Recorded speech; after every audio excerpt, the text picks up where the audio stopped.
cheer. To climates unknown did courageously steer. Through oceans to deserts for freedom they came, and dying bequeathed us their freedom and fame. In freedom we're born, and in freedom we live. Our purses are ready, steady, friends, steady. Not as slaves, but as free men, our money drive. Welcome, everyone. Yeah. Hello. Hello. I guess I got some hellos back. That never happens. Welcome all to the meeting of the Historical Society of Old Abington. It is the 3rd of November in 2024. This is the second of 3 of our fall semester conversations here. We do 3 in the fall and 3 in the spring. The first one was about the Boston Post cane. Today we're going to be welcoming the new director of the Dyer Memorial Library. And next month we're taking a field trip to the Trinity Episcopal Church in Rockland on Goddard Ave. Does anyone know what that is? Does everyone know what that is? Okay, that's going to be on December 1st. If you're bringing refreshments, I want to do Christmas cookies just because it's easy. We're on the road. So that would kind of work, I think, more easily than anything else. But it's a fascinating church. It's a fascinating building. It was built as a very contemporary building. And at some point 20 years ago, the congregation decided to put a shell over it, a very traditional shell over it. So an article had been written just before it happened by architecture critic Robert Campbell for the Boston Globe about what they were about to do, but there was never any follow-up about what they did. So we will look at what they did, what came next. And I've called the program The Church Within and the Church Without, because without, the outside looks very traditional, the inside is still very contemporary. So it's a very different appearance, kind of jarring actually between the in and the out. But they are going to welcome us. They're also making the pipe organ available to us. They have one of the few and asked if I would start by playing it. So that will be something we'll do as well. So we'll start out with some music. But as for today, we're going to start the way we always do, with a salute to the flag. So if you would stand, if you're able or care to, and join me. I pledge allegiance to the flag of the United States of America and to the republic for which it stands, one nation, under God, indivisible, with liberty and justice for all. Thank you so much. So I also wanted to mention, before we get started with today's program, what we're anticipating for next year. We will have programs at, the beginning of March, April, and May, the first Sundays in each case. We're not going to run up against Easter for any of those. And the first one is going to be the latest results from the essay contest. Now this year, those of you who were here last time, we actually took a vote on it. It's not just essay, it's personal memories, it's video, and for the first time this year, art. And it was a unanimous vote to expand the categories accordingly. I do have entry blanks up on the Center Hall table. If you need one, we greatly encourage you to get one. I think a lot of people see it as, when you hear essay, you think there's a lot of research necessary.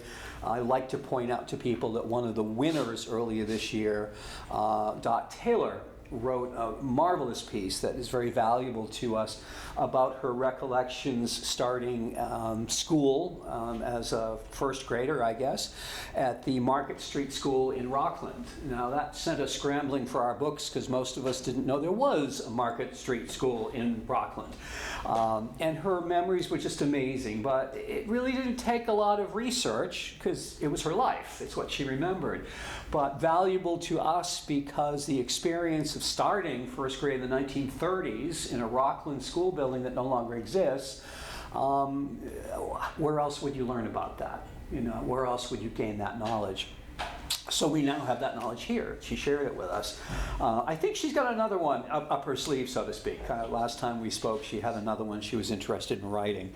So that's something coming forward. I actually brought it up recently with an alumni group meeting from my high school class here in Abington, because several of my classmates went to schools such as Center School and North School and West Wing Elementary, none of which exist anymore as schools. And well, West Wing Elementary is now part of Beaverbrook Elementary. But, and we graduated from an Abington High School building that was built in 1963 or 64, but torn down, less than 10 years ago. So we attended schools that no longer exist. And we, I'm sure, did things as a class that no one does anymore. And I think those memories are just as valid. And I suggested that, hey, you want to win $200? How about sharing your memories? How about adding to the memory base? Even if you don't win, what you write, what you put on paper becomes part of the permanent collection here. And so the knowledge is shared. So it's not like it's a wasted effort. It's something that adds to the whole of understanding about growing up in the 3 towns. So just wanted to pass that on to encourage more people to write. It doesn't have to be difficult. So anyway, but today, I think a lot of you are aware that there have been some changes here at the Dyer Memorial Library. The Historical Society of Old Abington has been based here since it was formed in the 1930s and shared facilities with the Dyer Memorial Trustees and the Dyer organization itself. And not that long ago, in fact, earlier this year, there was a change in directorship when Merlin Liberty resigned from the position. And the selectmen were fortunate enough to find and hire Stephen, who was meanwhile working, and still is, in Hanover as the director at the Stetson House there.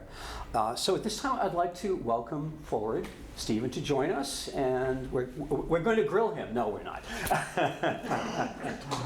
Thank you. Have a seat. Sign in. No kidding. That was a game show somewhere we had to sign in. I forget which one it was, but during my lifetime it was in black and white, so, before your time. So, welcome aboard. It's exciting to have you here. Thank you. It's really a great pleasure to be here. This is an extraordinary facility, extraordinary collections. I've worked in museums, historical societies, libraries for the past 30 years, and coming in here, I'm like a kid in a candy store with all of the manuscript collections, the object collections, everything. I mean, I'm finding more and more things, and it's really extraordinary. Yeah. What has been assembled here over the years. And it's just kind of almost hidden away at times, but at what point did you even become aware that this building was here? Because you grew up in the area. Right. I grew up in Pembroke. I went to Silver Lake back when all 4 towns were together, and sort of gravitated towards museums after I went to college. I went to BC twice. Twice. There has to be an explanation in there somehow. Yeah, Twice? Graduate school. I also did some grad work at BU. So I started working in museums, and I worked at Plymouth Plantation, Plymouth Patuxent Museums. I worked at the Paul Revere House up in Boston. I did internships at the MFA up in Boston, working with the American Silver Collection. And so as I was discovering all the museums, I sort of was aware of the Dyer Library, but hadn't really made it over here until just a few years ago. When my son and I came over, he loves books. I mean, I'm his father, he's got no choice. So he always has a book in his hand. So we came over, we were given a wonderful tour through the whole collection, and it was really impressive. Excellent, by all means. So you mentioned working at other facilities, other museums. Pilgrim Hall was in there somewhere? Yeah, for about 12 years, I was the Associate Director and Curator of Collections at Pilgrim Hall Museum down in Plymouth. I was there before the big renovation in 2008, so I was there when there was no air conditioning. It got very hot in the old place. We can relate. Yeah, back to my roots, yeah. But it was a fantastic collection to work with, and I had been an intern, a volunteer, I'd been a board member, and then moved into the professional position. So I was there for 12 years. I oversaw the whole permanent collection, and during the renovation, we did an expansion and renovation in 10 months. We added on a new wing, put in elevator, everything was now accessible, HVAC systems, a whole new redesign of the permanent exhibit. And then we undertook a very aggressive temporary exhibit schedule, doing 2 to 4 temp exhibits a year. I did one on burial places of the Pilgrims. I did one on Plymouth Colony architecture. I did a very popular one on needlework samplers, in which we had almost 70 original needlework samplers on display from the 17th century up to the 20th century.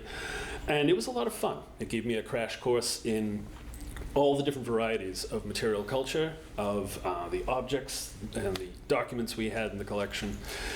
At the same time, I was also teaching up in Boston. I taught at Suffolk University for 15 years. I taught courses on material culture, American culture, and history. I did a very popular course on the history of piracy.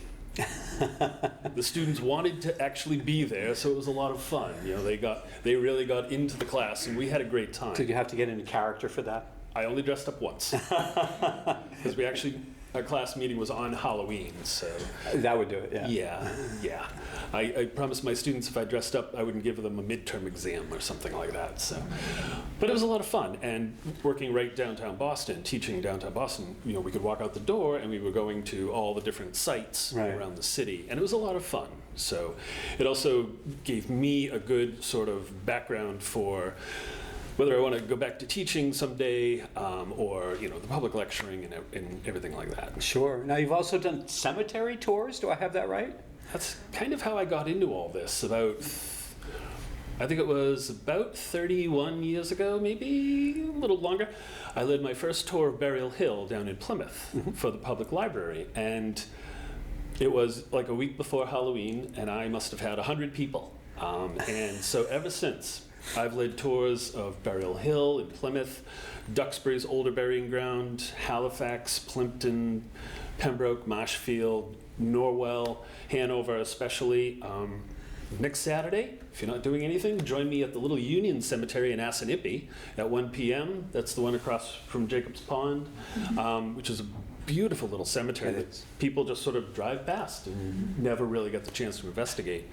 And a week ago today, I was standing in the middle of First Parish Cemetery in Norwell for the Norwell Historical Society's First Parish Comes Alive. I was dressed as one of the people. They go around, you bring groups around, and you meet who's buried there. So we've had people portray an African-American soldier from the 54th who's buried there. John Cheever, the Pulitzer Prize-winning poet, is buried there. And I portrayed Humphrey Turner. He died in 1673, but actually he's not buried there. There's a huge monument, but the monument, commissioned by his descendants, was delivered to the wrong cemetery. The monument company refused to move it till they were paid, and the descendants refused to pay for it till it was moved. So that was 1856, 168 years ago, and I was in full kit, sword, everything, and So where is he buried? he's buried over the Men of Kent burying ground in Situate, over by the harbor. Not even there. Not even there. Not even close. Yeah. No, I've had packages misdelivered in the past, but that's pretty bad. Yeah, that is. At least they found him. Yeah. But, you know, his name was Humphrey Turner, and so when you look around at all the graves in the First Parish Cemetery, you see whole generations of Turners. Who yeah. moved all up and down the North River. Yeah, cool. So it's a lot of fun. I love cemetery tours. I love burying grounds. I think they're fascinating landscapes, history, the carvings, the people who are buried there. Yeah, it's amazing stuff. And Abington, I don't know whether Rockland and Whitman did, but Abington collected a lot of the smaller cemeteries and moved the headstones to Mount Vernon, but the burial grounds still exist. And there's one at Island Grove that people are always kind of shocked to find out there are bodies. Yeah, there are bodies buried there. To this day, as far as we know, they didn't dig up the bodies; they just moved the headstones. But not only are you here, I was going to say we poached you from Hanover. We didn't. You're still working in Hanover, but the Stetson House. So so you're splitting your time between the two. The Hanover Historical Society. I'm still there about a day and a half a week. It's just part-time. And the Stetson House is a fantastic little first period example house, built definitely by 1716. Has a wonderful collection in here that complements the collections here, complements the collections over at Norwell and a few other places. So, you know, they're all sort of tied together. So where that's an original structure and this is much more of a research institute, I felt the two positions sort of could complement each other. Absolutely. And work together. And Hanover is coming up on its 300th anniversary in just a couple of years. And so, many of us have been planning for a long time, how to commemorate the 300th anniversary over there. Certainly. Abington, of course, the old town of Abington gave land so that Hanover, the drinkwater section, so that Hanover would have enough land to start a town. So we do have a tie into the Hanover history from our earliest days as well. And I personally have a tie into the Stetson House. I lived in Hanover for a while, built my first home there. And I designed the carriage house, I think, out to the back. I created the handicapped access to the back door, which Historic New England loved. It actually got me another commission from them. They thought it was clever. Handicapped access without handrails, which sometimes can be a trick, but we managed to pull it off there. And I don't know, I know, we also did a re-siding, re-roofing job as well, which was done with public funds, so it had to go out to bid. And public work is always difficult when you're dealing with private historic buildings, because the work goes to the lowest bidder, and trying to get them to perform the way you need to for historic work is a challenge. But I think it came out well, and I think it's been repainted since, but nonetheless, it's a great facility. Are you all familiar with where it is, the Stetson House? Yeah. Okay, right next to the library in Hanover. So yeah, it's a great location. Great place. Yeah. So it's nice, and it's that whole little almost downtown with town hall and the church and the fire station and Stetson House and library. But you go through it a million miles an hour, apparently down 139. But it's there, and it's nice, and it's well kept, and a dedicated group organizing and running it. In the short time you've been here, you've made a lot of changes, and you've increased the hours. We were, for a while, open like 1 day a week from whatever to whatever. 3 days a week now, is that right? We're back to being open Tuesday, Wednesday, and Thursdays from 11 a.m. to 3 p.m. And, if anybody has special appointments, Eileen Walls or I can certainly come in at various times. And perhaps by next spring, we can look into being open perhaps an evening a week, or at least one Saturday a month. Saturdays would be great, because that would give families a chance to come in, a little bit more time when people who work during the week would be able to come in as well. I've noticed an increased patronage in the past few months anyway. I'll pull in and the parking lot will be full, which I hadn't seen that for a while. So you're getting to meet a lot of people, I trust. And the people who are coming in, what are they mainly looking for? Primarily it's been genealogical research. Is that still the case, or are you seeing a broader audience approaching? Yep, I've seen a little of everything. Many people do come in looking for genealogical help, but I've had people come in who are researching their home. They want to know a little bit more about their house. I see that in Hanover too, and also a lot of the wonderful core of volunteers who come in to help. And we've had people just sort of wandering off the street a couple times. They've seen the cars here, so they've come in. Oh, I always wanted to come in, walked by or driven past so many times. And it's great. I mean, we give them a tour around, and people are really, I love seeing them when they come in. Their eyes just get really wide. But the first time they come in, they're like, wow, look at this. The whole wow factor of this place. How many people ask who used to live here? I've had a couple of people. Was this a house? No, it wasn't. It'd be a great house if it was. I suppose it would. Yeah. But no, it wasn't. So, but that's a question we've always gotten in the past. Who used to live here? No, it was never a private home. So it kind of was a bit of a change from that. But you do have a good core group of volunteers here. And what sort of tasks have they been handling for you? And I think you brought other people in. What goes on here with the staff on a regular basis? Any number of things.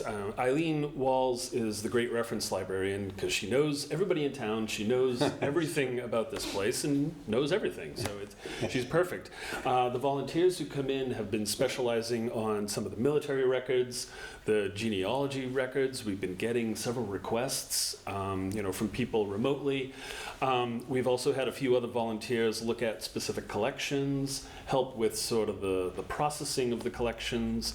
We've got a fantastic Simmons student who she's working on her MLS, and she's been helping to catalog new pieces, go through, sort of organize some of the other collections.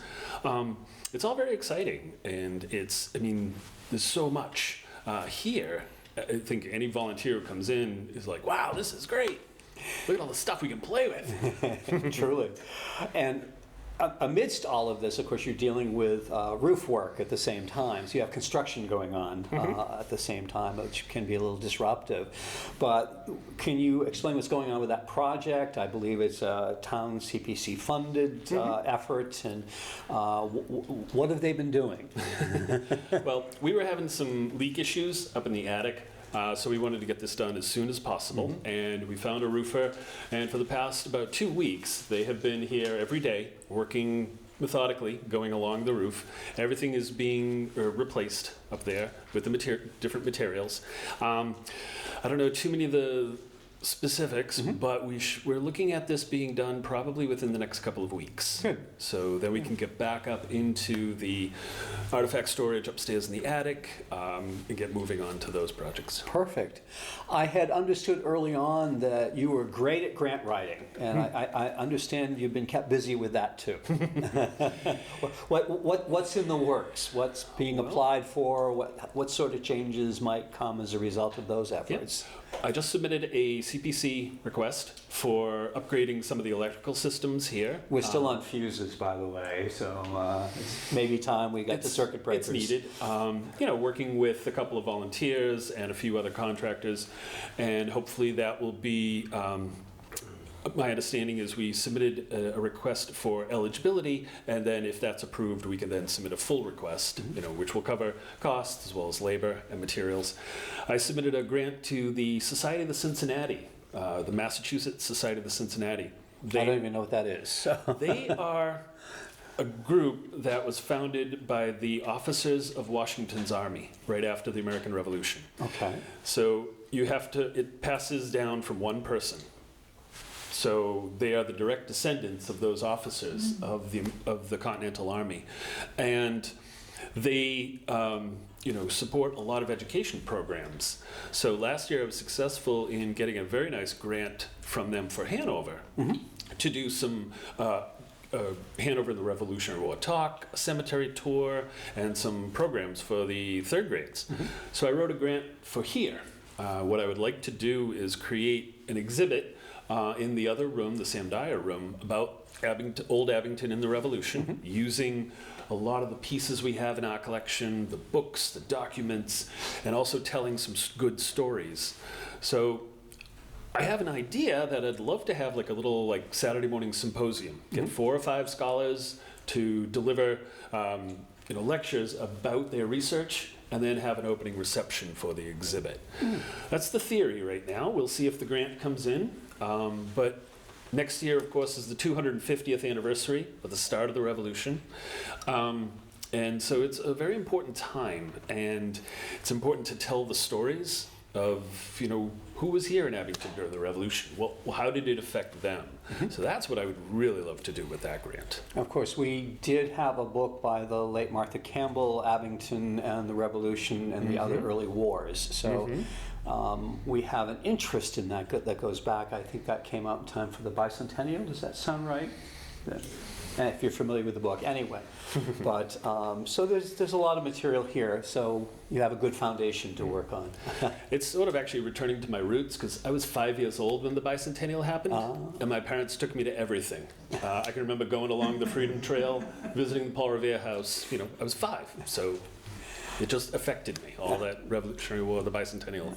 Not a bad thing. Not a bad thing. The makings of a historian. So, anyway, but there's been a lot going on. Also, anyone who's been here knows that things have been cleaned out a bit and continue to clean out a bit. But this is also tied into an event that's coming up in December, as I understand it. Yep. We're going to have what we've been referring to as an estate sale. We have a lot of extra furniture pieces, a lot of pieces that have been donated or gathered or just sort of collected over the years that really have not much to do with Abington or with the Dyer Library. So this is the good opportunity to divest ourselves of those. They're nice pieces, but they just don't fit here very well anymore. So this will free up a lot of space, raise some funds. Eileen has been masterminding the work, going through everything, and we'll probably plan that for early December. Okay, I think it's supposed to align with the Abington Celebrates weekend, which is the 13th, 14th, and 15th Yes. of December. Yeah. So, and I think it's a Saturday event, but I'm sure it's still in the planning phase. But it's fun to see things thinning out a bit, so you've got some elbow room and room to maybe expand the collection that truly matters for the three towns. I think I'd read early on that when the Dyer collection was formed, it was intended to be a lot more universal. It was intended to cover a broader range of history. But over the years, we've found it important, if not necessary, to kind of laser focus on local history, particularly the three towns. So a lot of the materials that date way back are maybe not as significant anymore. And collections that have been given to us over the years, I personally wonder, I mean, the late Ethel T. Pierce was the pharmacist for South Shore Hospital. I think we have all of her books. I don't know what we're doing with them. and as part of a local collection, I don't know. But I mean, it's the sort of questions you have to ask, what belongs here? I know in the Historical Society attic, in the old part of the building up in the middle room, we have acres and acres and acres of National Geographic magazines that haven't been looked at in probably 50 years. Should we have them? Probably not. Yet there are other collections that are very important, that matter, that we maybe should focus on more. So with a change in directorship, we also have an opportunity to take a fresh look at things. Which brings me up to the fact that also I know simultaneously the trustees are looking at strategic planning. That's a huge, broad topic. I understand they might be bringing people in to work with it. Is there anything that you can say about it that can maybe make it more understandable to the general public or the people assembled here based upon what you know about it? Sure. What we have been doing is following a guidebook from the AASLH, Association for State and Local History. And this is a wonderful template for how to run, manage, and plan for the future for historical societies, museums, small museums, research institutes like this one. And it covers everything from your facility to your collections to financial management to membership to fundraising, soup to nuts. So we have been going through all the questions and seeing where we stand. The next step will be coming up with what I'd like to see is some sort of vision for 2032. In 2032, 8 years from now, this building will be 100 years old. So this is the perfect opportunity, the perfect time to come up with a good plan for where we see ourselves, in 8 years when, we have the grand celebration, celebrating the birthday of this building. This could use some, changes. We could use HVAC systems, full systems throughout the building. Handicapped accessibility, a handicapped accessible restroom would be fantastic. And the time to start planning is now. So we have begun that process. And we're also looking at, how other similar institutions have done the similar projects. Places like the little James Library over at Norwell Center, or even a much larger project like the Boston Athenaeum up on Beacon Hill. I'm a proprietor up there and have been for, 10 years now. And the Athenaeum has really, over the past 30 years, reinvented itself. You know, it used to be when you'd walk in the door, somebody would, in a little glass box, would look at you like, "Why are you here? What do you want?" old school library. They don't do that anymore? No, Okay. now it's this big open area. It's very welcoming.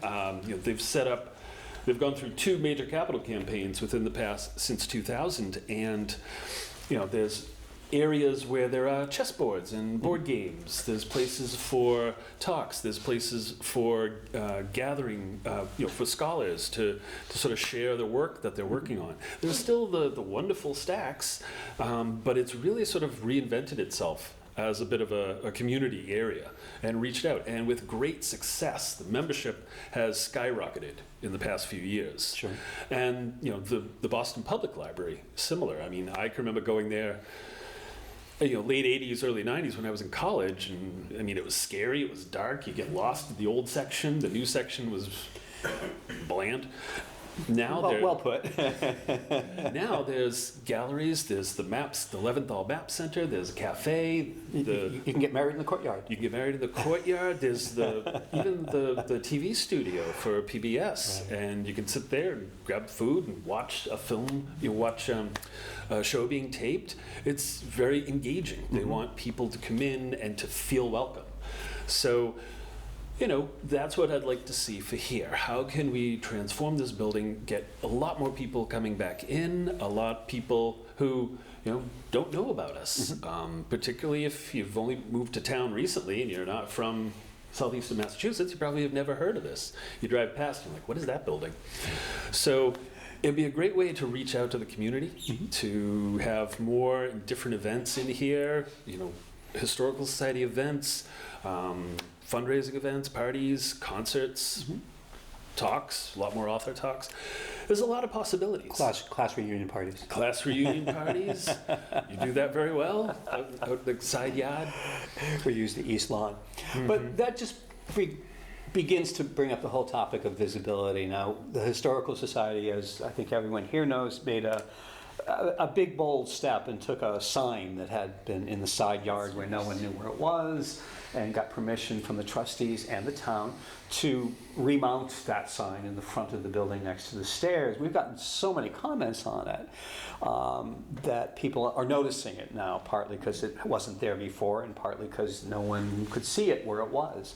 But you know, we've talked about signage, but there's signage, there's internet, there's a whole thing about there's websites, the whole thing about visibility across the spectrum. And you mentioned James Library. They now market themselves as library, and I think something center, cultural center, perhaps. Center for the Arts. Center for the Arts. So, I mean, they changed their branding up, I think, a bit to pull that off. And I know they do have concerts, and they have a grand piano in there and give lessons and games and whatever. They also have sponsors, which I was very impressed with, that they actually, as another way of having money, have sponsors. And did I understand also Stetson House had sponsors or some? So, okay, and that's something we've never done here before that I'm aware of. So in terms of outreach and visibility, just dreams here. You began to do that with what you can do here, but let's expand upon that a little bit about outreach, about how one achieves it. Any thoughts to share? Yeah. Dream some dreams. Dream some dreams. You know, over the past 30 years, working in, I worked at the Social Law Library in Boston, where it was the main law library for the courts and the bench and the bar in Boston. But we were always doing fundraising, always doing cultivation with the law firms. When I was at Pilgrim Hall, I was also in charge of development and membership for quite some time. And we did a whole capital campaign. It was $3.5 million at the time. Which was huge. And when we first started, it took about 10 years before we really got to where we could actually put the shovel in the ground. It's cultivation and fundraising is also a way of reaching out to the communities, particularly through applying for grants from foundations, private foundations, through corporate sponsorships of programs, various, if you want to do like a poetry series or a lecture series or something, reaching out to various businesses. We're a little bit restricted from Marietta's will. We're not a membership library, which is very sort of unusual because, she would. I'm surprised she went that route, because when you think of the old membership libraries, like the Redwood Athenaeum and Library down in Newport. Boston Athenaeum, they were all established as membership libraries, which, brought in revenue. But she was a little different. So we're going to work with... God bless her. God bless her. If the painting goes crooked, you'll know she's angry at me. But so we're going to get creative, I think, about it, but also as a way to reach out into the community, work with the public libraries, work with other institutions in town. I'd love to start an education program, work with the schools, whether I go visit them or the students come here.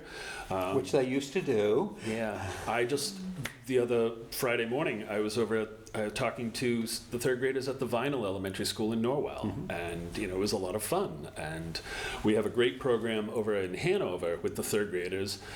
Of course, it's also convenient; they're right across the street, so all 10 classes can walk right over for their field trip. 10 classes of third graders in about 3.5 days. A lot of fun.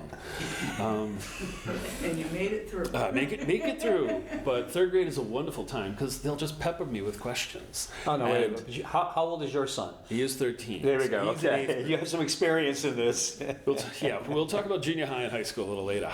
But, we can build up wonderful relationships with the schools in the 3 towns around here. That's always so much fun. And it's also a great way to sort of, once you get them in when they're young, they'll remember it and they'll come back as well. The third graders, we do a great program. When I lead them through the Stetson House, they'll come back for Hanover Day and they'll be dragging their parents. Can I show my parents the little secret compartment in the secretary desk upstairs? Yeah, go ahead. So they'll remember things like that. And that's how we get them. And that's how we sort of get them to appreciate these institutions. Sure. I've still seen that in this town of people coming to me and saying they had done, when they were in school, a field trip to the Dyer and asked me questions like, do they still have the eagle upstairs? We haven't had an eagle in this building in 30 years, but we did, and the sort of things they take away, the sort of things they remember is always fascinating to me. But you're just aware of the impressions you're making on young minds at that point and what they're taking away and what they're coming back with. It's really a wonderful bit of outreach to do. So, and the trustees are talking about a new sign, speaking of something physical, and you're looking at something closer to the street, double-sided. And yeah, we've been sort of, like here we are. Here we are. We'd love to have something right out in front that people can see as they drive by, because you can easily, if you're coming up this way, you can easily just drive right past and not even notice it. So I think a good visible sign out front. So neon and strobes and flashing. Yeah. Okay. I had always suggested at Pilgrim Hall we should have the big neon pilgrim out front. Waving, yeah. Back and forth, yeah. But something very tasteful and something where we could also, put a little section on open today or open these hours, some flexibility to it. Yeah. And also with the visibility, an increase of information on the website. What begun is sort of creating descriptions of the various collections that we have, the local history, the biography, the Civil War collection. Once we start putting a lot of those online, we can attract the attention of researchers, scholars, anybody who wants to come in, learn more. If it's not online, it doesn't exist for most people nowadays. Well, I think it's a slippery slope because online you still want them to come in, so if you give them too much they don't have to come in, and yet you want them to know the stuff is here, and you want to also be open enough that people can avail themselves of the hours and be able to come in. So it's a whole bunch of balancing, I guess, between the ins and outs of what goes online and what is physically here. Yes. I think it's also, all of this will tie into if we decide to go for a capital campaign, if we decide to add on a section, if we decide to do a major renovation. Also, how do we expand? an institution like this requires several staff people, not just one or two, but, a librarian, a reference librarian, an archivist, a curator, as well as, others, potentially development or education, all of which will help reach, achieve the mission of this place and really sort of bring it to the next level. So that's staffing up in Yes, order it to is. pull that off. Yeah. Okay.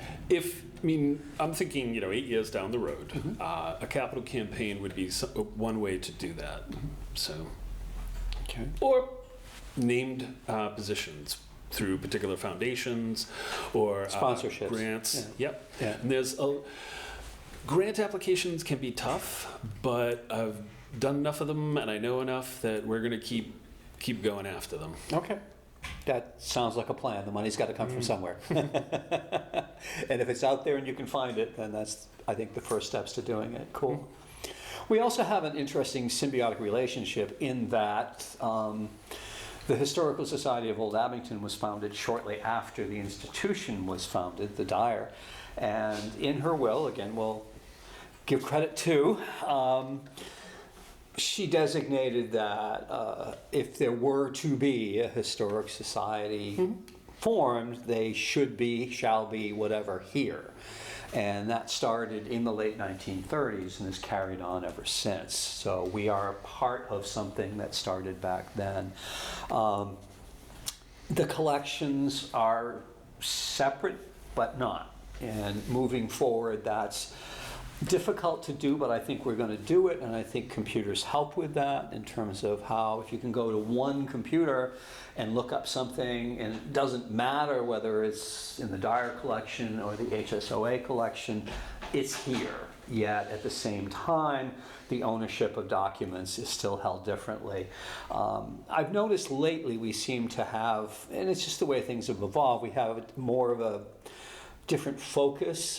Someone has come to me with something that was biographical or genealogical and said, Historical Society or Dyer? And I said, Dyer, I mean, we're more focused on objects and buildings and events, and lately the Dyer has been more focused on genealogical stuff and that sort of level of inquiry.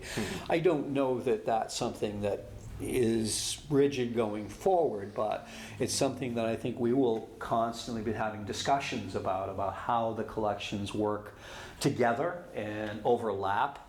I mean, if you go into our postcard files, which are wonderful, they're just amazing to go through them and see what used to be in that small scale. And you learn so much from them, but they're mixed. I mean, if you want to know whose collection it is, you have to flip it over, and if it has a D and a number after, it's in the Dyer collection, and if it's HSOA, no, it's a different numbering system. But they're all in one place, so you really don't have to wander far from it. It's a very interesting, as I said, symbiotic relationship. So I think it's something else that we explore as we move on, and that we just be sensitive to it. I mean, this has been kind of our gig now for the past several decades, that we are more the public face. We are the people who do programs.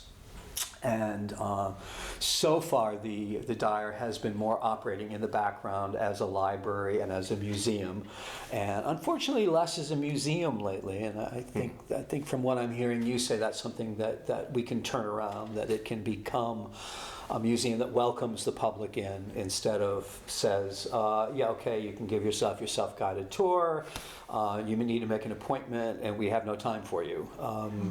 That's not going to be the way it's going to be. Yeah, we're going to try to be open a lot more. I want a lot more people coming through the door. And that takes people, that takes volunteers and docents, so we hope to increase the number there. Displays, I mean, I was a museum curator, so I think, oh, look, a gallery. Oh, look, Fill objects. it up. Let's fill it up. Let's tell a story. Let's tell a good story. And also, how do we, part of the stewardship for both organizations is, we've got these wonderful collections. How do we share them with the general public? How do we share them with others? Whether it's strictly programs, exhibits, open house nights. The genealogy has, over the past 30 years exploded, you know, with everything being online. But there's still, I mean, we have such genealogical treasures in our collection. And I'd love to work with some of the other organizations, like New England Historic Genealogical Society. We have connections with some of the other places.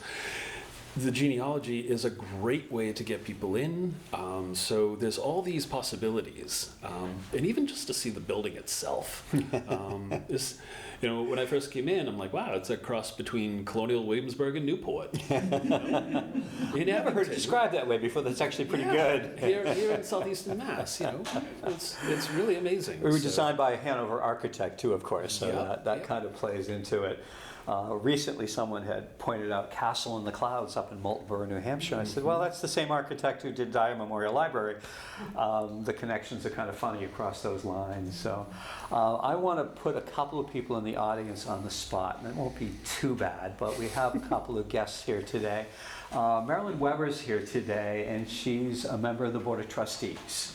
I'm interested in any input you might have to share based upon what's going on and what you're hearing discussed up front. Any impressions, any thoughts, anything you want to say about what the trustees are and what they do? Okay, well, we have a... And speak up. Yes. She was a teacher. She can speak up.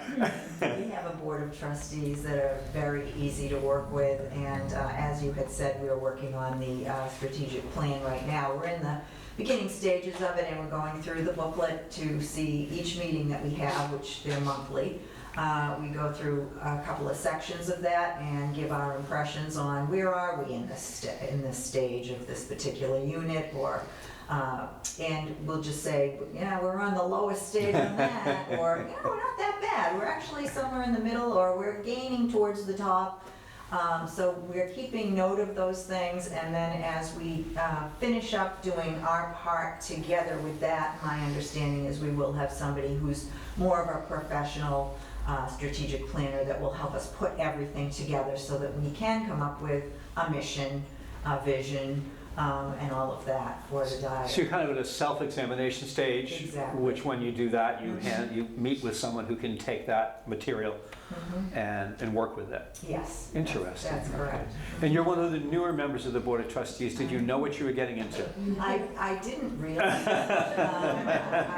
knew that. I had to ask that I question. knew that I loved the building, and I've loved the building ever since I was a little kid. I remember coming here when I was 8 years old, so third grade, and there was a grand reopening or something like that, because I have a picture of myself out at the front door that my parents took. It was my mother and I. And my dad took the picture, and they had the buntings up at the front of the building, and I just remember coming in and seeing what they had. Funny what you remember, though, as a child. So one of the things that was here, unless I'm remembering incorrectly, was a piece of glass that had come from the riot at the, because of the trolleys up in North Abington, because I grew up in the North Abington area, maybe that's why. I know the piece. Yeah, so I always Plate had glass. one. And then when I was a teacher for many years, then I was a principal over at Center School, and I just loved the idea that the kids could come up here. It was just a short walk, you know, and our school at Center did not have an auditorium, so if we needed to do anything, it was in the cafeteria, but that was also the gymnasium during the colder months, so you couldn't necessarily schedule things unless it was in a smaller confined classroom. But the kids could come up, we'd have storytellers, we'd have different other kinds of historic programs going on here. And that was a nice thing, and I worked, as the principal, worked with scheduling with Joyce Himmelwan at the time, who was the director. And the kids always enjoyed it, and like you said, they then want their parents to come back another day and see what is this place that I went to, you know?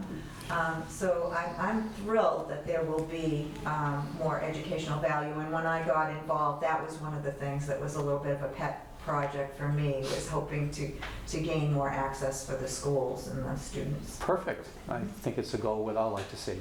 That's great. Thank you. Thank you for letting me call on you. No problem. The other person I want to embarrass is Ken Coylers over here from the Abington Historic Commission. Now, all three towns have their own historic commissions, which are official bodies of their towns. They are appointed typically by the boards of selectmen. The Historical Society of Old Abington is a private organization that is involved in the history of the three towns. Our missions sometimes overlap. And I have served, I was actually one of the original historic commissioners in the town of Abington back in the 1970s. And it's a good mission, and they have their own stuff in their own meetings and their own projects. But Ken, I'm curious, moving forward with changes here at the Dyer, how do you see that, or what opportunities do you see as a historic commissioner? I think you're currently the head of the Abington Commission. Any possible interactions, anything that could help you out, anything that you're excited about? Just a reaction, I guess. Well, I hope so, because we all have a common goal, Yeah. to preserve Abington's history. So we met maybe about a year ago with a lot of the trustees here and some of the society members, and we wanted to work on some projects together. You know, we could help, we could use help. We could really use help with some of the history of the older houses in Abington that are still here and have gone. So we want to update those lists, and we're trying, we get some grant money to do that. But believe it or not, we put it out to bid, nobody bid on it. Oh, that's unfortunate. I actually used some of the, when Liberty was here, we used some of the bid documents from Hanover, which you may have been involved with at the time. I kind of copied those because they received the grant. We received the grant too, but nobody's bid on it yet, so we got to go back to the drawing board on that. Okay. But also, we'd love to have a meeting here, so and get together and do different things because it's exciting. The other thing, one of the other hats that I'm wearing, and Doug knows this very well, is the Abington Celebrates.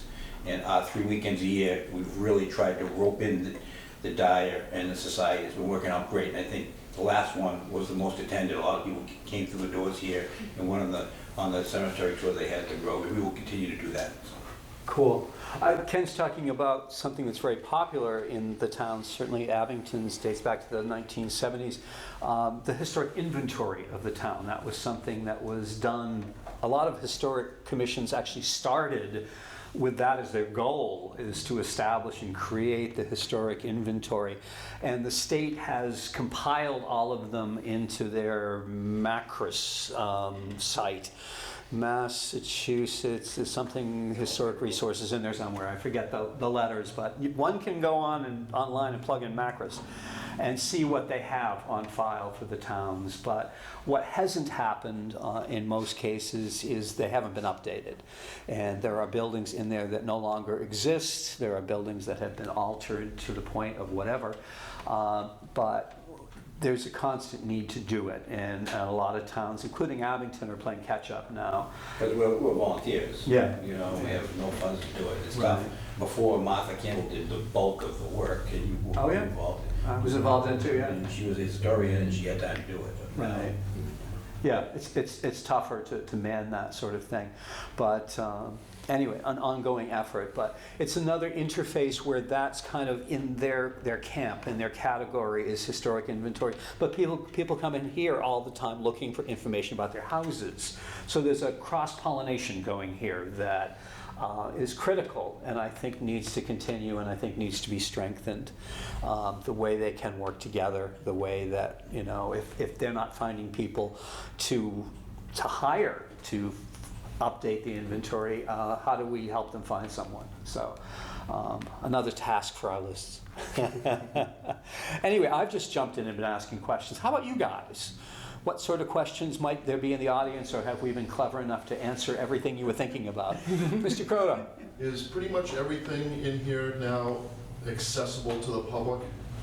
I know, like, for a while the stacks were blocked off. Not to go willy-nilly through it, make a mess, but I always found it very helpful in me understanding history and the loving local history. Instead of seeing a picture of somebody or an event, actually holding the picture of that event. There's an instant energy cross between a black and white or the glass negative, the glass plates. there's an instant cross of energy between that and myself that puts me in that place at that time and builds the interest of knowing more about the historics of the area of the town. Yeah, I'm a firm believer, just like you, in there's no replacement for the original piece. You know, for seeing an original document or photograph or holding a book from, 1780s or something like that. We'll look at how to make the stacks, the collection, a little bit more accessible. Obviously, the security concerns, but if, we can work with volunteers, docents, if people come in, if they're interested in something like the postcards or something, we'd be happy to let them not rifle through, but at least have access to To things. handle them under supervision of some sort. To give you an idea of how devoted I am to that, when I was at Pilgrim Hall, we were open every Thanksgiving, and I would bring out our 8 documents that were actually signed by people who were at the first Thanksgiving. And we had them in little protective covers, but people could hold the document, signed by, John Alden or something like that. And their eyes would, they'd be like, this is the real one? Yes, That's the real thing. I'm a firm believer in that, having worked with original collections, original manuscripts. So the layout's a little funky, but we'll figure out a way that it can be more accessible for people coming in, researchers. We have everybody sign in, so it should be possible. I know one change that happened is the stacks were at one point closed. There were ribbons across them and no one was allowed. That's gone. That's been removed. In fact, today we just worked together. The stairs to upstairs used to be roped off once upon a time, and then the Historic Society office moved up there, and the rope went away, and there was a sign, Historical Society authorized staff and personnel. That sign came down today. I mean, we're just breaking down barriers, hoping to make people feel less restricted, more welcoming, and we both feel the same. He asked me about it. I said, I put it out. I'll take it down right now, and it's gone. So the notion is we're just that much more open to people exploring and feeling welcome here in the facility. Yes. If we do ever find ourselves with hordes of people coming through, then we might put the things back up. But until we have that problem, Until crowd control's an issue. yeah, we want to be opening and welcoming. Marilyn, you had a... I just wanted to add a little tidbit that's sort of a recent thing that the trustees voted on, and I didn't even realize it when I became a trustee. You get paid for being a trustee. It's not a huge amount of money, but there's a certain amount. It comes out quarterly and all that sort of thing. But we all decided that we wanted our stipends to go back to Dyer. Oh, nice. So the trustees are not being paid anymore. Okay. It was in the original, Will. I don't know if it was the will, whatever. it was. The documentation, The documentation to have that done, and it had been done for years. So that's one thing we're hoping to show our support for the renovations and/or whatever else is going to happen here, reorganization of this. So you and Les aren't putting a down payment on the new Ferrari? Okay. Thought I'd check. No, and as a matter of fact, in the past, I think a lot of the trustees would actually donate the money back anyway. Right. But now we've just set it so that the person that's one of our trustees is from the bank. She only comes to quarterly meetings, but she was present at that time that we had that vote done, and So she's not cutting the check anymore. correct. It's officially dissolved. So we hope others will be generous and support this library, but I think the more that they get to know the library and what all the possibilities are here, I think the more people Cool. will want to do that. I think it's exciting. Cool. Yes, Oh, Penny. 2 questions. Who's sponsoring the cemetery tour you're going to do in Norwell next Saturday? At what time? Oh, that's the Hanover Historical Society and the Norwell Historical Society. It's Saturday the 9th at 1 p.m. Meeting at What's that? meeting at the cemetery, Right, the yeah, entry right at the- gate, or where are you assembling? Right inside the front. There's wonderful new sidewalks there, and Merchants Row has been redone, so there's perfect parking and makes a nice little walk. And it's a very easy walk inside that cemetery. So at the MTA conference I used to go to in the summertime, there was a pair of husband and wife who were both history teachers, and they presented history in the cemetery, where they take their students there and how much they could learn. Just pick out a name and then research it. Yeah. I used to drag my Suffolk students through the Granary Burying Ground, through King's Chapel. I even brought them down into the crypt of King's Chapel, where there's the vaults of several of the old, really wealthy 18th century families down there. And in one of the vaults, they've moved some of the bricks so you can see in. That really creeped out my students. Would do it. Just a little tidbit, I used to love just to walk around Boston, and I'd go into the burial ground, and one day I was there, and a teacher came in, and she's telling the kids, this is where Benjamin Franklin is buried. And of course, we know he's buried in Philadelphia, and the kids are taking notes. Benjamin Franklin is buried at the Neapolis kind of marker. Yeah, there cemeteries and burying grounds, there's so many stories in them. Oh, in general. I had someone come up to me at Island Grove one day and said, this is where Abraham Lincoln spoke, right? And I said, no. Well, my grandmother told me, no. Unless your grandmother has a source, then I want to know about it. We, last weekend at the cemetery tour over in Norwell, we took the opportunity, we had a stone repaired. It was for a woman named Venus Manning, and she had been a black businesswoman in the 19th century. And her whole family is lined up there with gravestones going back to the 1830s. Some of the earliest stones I know of in all of southeastern Mass for a black family. Mm-hmm. And her descendants actually heard about this and came, and we had a little ceremony, for restoring the stone. And it was amazing because we know so much about this woman, have photographs of her. She was a big supporter of one of the churches in town. So when you go through, you find all these wonderful stories in them. Just like the collections here. I mean, like I said when I started, I'm a kid in the candy store. Just going through the documents, I'm recognizing, signatures from old friends like John Adams. We have a little receipt, John Adams, Esquire, for buying law books, 1768. I knew I had made it as a historian about 20 years ago when I went to Mass Historical. I was researching the Boston Massacre, and my friend, the reference librarian Peter, brought out the original notes of John Adams that he took during the Boston Massacre trials. Whoa, talk about originals. Yeah. So, these wonderful stories. This is why we do this sort of work. This is how I got into it. And my favorite personal approach to the whole thing is history is best when it's shared, because we do learn so much, and I fully believe in that. So I think we have a lot to work with and work on moving forward. Before I turn you loose, any last questions, any last thoughts? Yes, Pam? It's not a question, it's a comment. Feel free. In the short time that you've been here, the changes are huge. You are a breath of fresh air, and I am so excited that you're here. Well put. Thank you. That's a nice note to send off on, isn't it? Any last thoughts from you, or I'm also impressed at the people who come in, the board members who are so engaged, the Historical Society, your engagement, the volunteers, and everybody who's been coming in have been just so friendly and welcoming and so devoted to this place, which I really appreciate.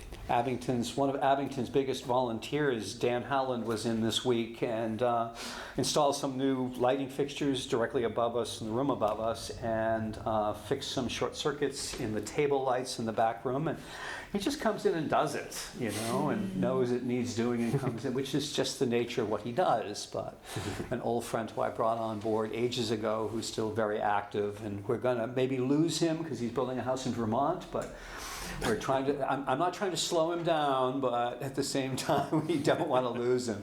Major contributor to Abington Celebrates efforts too. So he helps out a lot around town. It's a good thing.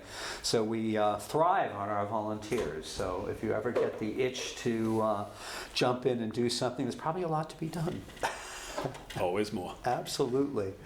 So I'm going to turn you loose into the back room where we have a cake that you're probably going to have to cut because it's got your name on it. One more question? Oh, go. It's not a question. I'm going to tell you about it. Hi, Cinda. Hi.